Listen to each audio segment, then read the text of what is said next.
One sunny afternoon, after a long day at work, Arun was walking home from the office, his briefcase in hand. As he turned the corner toward his house, he saw a group of children playing outside. The laughter of the children filled the air as they kicked a ball back and forth. The ball suddenly rolled toward Arun's feet. The kids, excited and shouting, ran toward him. "Uncle, can you give us our ball back?" one of the children asked, smiling brightly. Arun glanced at the ball, his face already tired from the day's work. He didn't want to interact, didn't want to be bothered, so without thinking, he simply picked up the ball and walked toward his door. "No time for that," he muttered, ignoring their pleas. The children stood there, looking disappointed, but didn't say anything. They watched him walk inside, their smiles slowly fading. Arun didn't notice. He was already inside the house, closing the door behind him. He placed the ball on the table in the living room and sat down on the couch, letting out a deep sigh. The day had been draining. He was ready to relax, to let go of the tension from the office, but his mind kept replaying the stress of the workday. Just then, his wife entered the room with a tray in her hands, holding a cup of tea. "Here you go, dear. I made your favorite tea," she said softly, smiling as she handed it to him. Arun looked at the cup but didn't smile. Instead, he frowned. He took a sip and immediately grimaced. "This is awful. Why can't you make it right for once?" he snapped, pushing the cup away. "It's too weak." His wife was taken aback. She had spent time making it just the way he liked it. She didn't understand why he was so upset, but she didn't argue. Instead, she quietly placed the cup on the table and began to walk away. "But I always make it the same way," she said softly, her voice tinged with hurt. Arun didn't respond. He just sat there, feeling a growing frustration in his chest, and the anger from the office seemed to be bubbling up. He had no patience left for anything or anyone. His wife left the room, trying to hold back her tears. Arun didn't notice.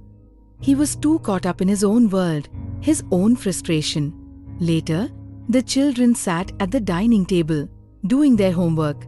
The house was quiet, the only sound the soft scribbling of pencils and the turning of pages. Arun walked into the room, still carrying the weight of his bad mood. "Why is there so much noise?" he barked at them, even though they were sitting quietly. "Can't you focus for once? You're disturbing me." The children froze, startled by his sudden outburst. They looked at each other nervously, then back at their father. They quickly went silent, not knowing what to say or how to calm him down. Arun didn't wait for a response. He stormed out of the room, his mind racing with thoughts of everything that had gone wrong that day. As the evening wore on, Arun found it hard to shake off the bad mood. Dinner was uneventful. He barely acknowledged his wife or children, focusing only on the food in front of him. The anger from the office, the argument over the tea, and the way he had yelled at the kids made him feel even more irritated. He wasn't sure why he was so angry, but it felt like the whole world was against him. The next morning, Arun went to work, hoping that the day would be better. But as soon as he entered the office, he found himself facing a new problem. His boss was waiting for him, arms crossed, a stern look on his face. "Arun, you missed a very important deadline," his boss said, his voice harsh. "This is unacceptable." Arun's stomach tightened. He had been so focused on his own frustrations that he hadn't realized the impact of his mistakes. His boss continued to lecture him about the importance of meeting deadlines, but Arun could barely concentrate. The stress of the situation made his frustration even worse. "Why does everything seem to go wrong?"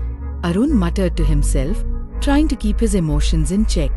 After the meeting, Arun walked back to his desk, his mind reeling with thoughts of how everything seemed to be falling apart. He couldn't help but feel that it was all someone else's fault. The boss, his wife, the kids, even the weather, it all seemed to be conspiring against him. He wanted to yell, to scream, to let it all out, but he knew that would only make things worse. As the day went on, Arun's mood darkened.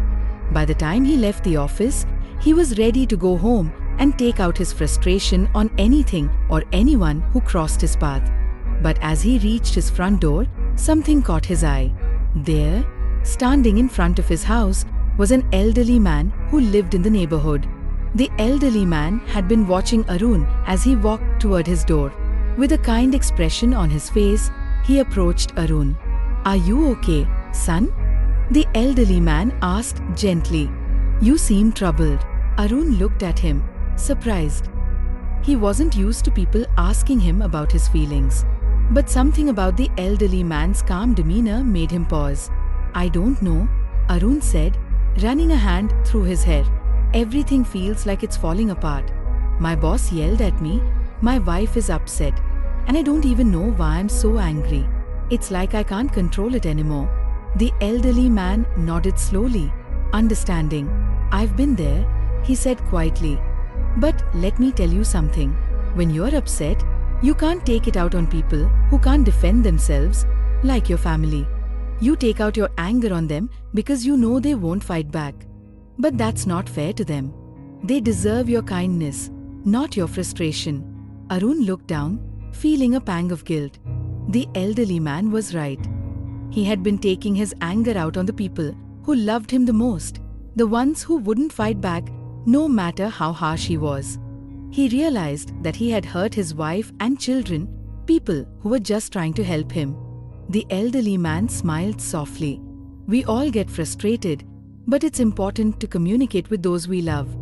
They want to help, not be the target of our anger. If you want peace, start by being kind and honest with them." Arun felt a weight lift off his shoulders.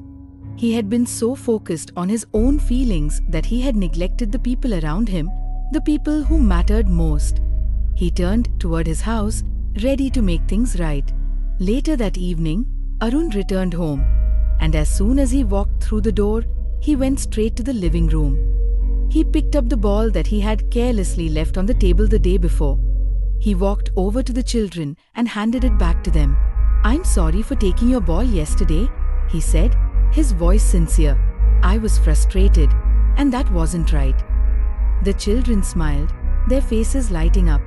"It's okay, Uncle," they said, grateful for his apology. Arun then walked over to his wife, who was sitting quietly on the couch. He kneeled down beside her and gently took her hand. "I'm sorry for what I said earlier. I've been taking my stress out on you, and that wasn't fair. I'll do better. Can we talk and figure things out together?" His wife smiled, her eyes softening. "I've been worried about you, but I know you're trying. Let's talk, and we'll get through it." Arun felt a sense of relief wash over him. The tension in the house started to melt away, and for the first time in a long time, he felt at peace. That night, as the family sat down for dinner, they shared stories about their day, laughing and listening to one another. The house, once filled with frustration and anger, was now filled with understanding and love. Arun had learned an important lesson, that taking out his anger on those who loved him was never the answer. Communication, kindness, and understanding were the keys to peace and happiness in his home.